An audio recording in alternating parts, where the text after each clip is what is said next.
Hello friends, welcome to the aroma eats. இன்றைக்கி நம்ம சேனலில் பார்க்கக்கூடிய ரெசிபி என்னென்னு பார்த்தீங்கன்னா இடியாப்பம்.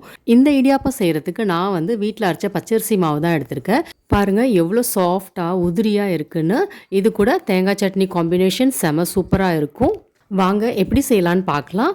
நம்ம சேனலை இது வரைக்கும் சப்ஸ்கிரைப் பண்ணாதவங்க சப்ஸ்கிரைப் பண்ணிக்கோங்க, பெல் ஐக்கானையும் கிளிக் பண்ணிக்கோங்க.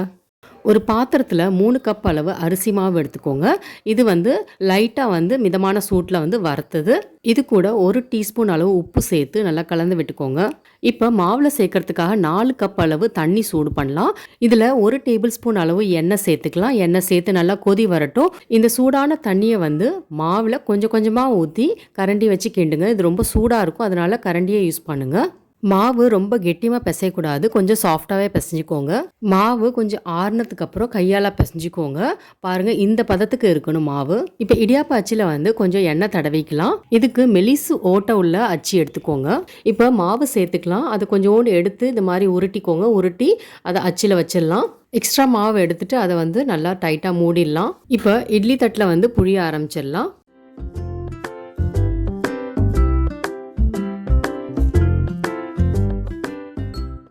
இப்போ இடியாப்பம் புழிஞ்சாச்சு. இப்போ நம்ம இதை இட்லி பானையில் வச்சு ஸ்டீம் பண்ணிடலாம். ஒரு 10 நிமிஷம் ஸ்டீம் பண்ணாலே போதும். இடியாப்பம் சீக்கிரமாகவே வெந்துடும். இப்போ 10 நிமிஷத்துக்கு அப்புறம் பார்க்கலாம்.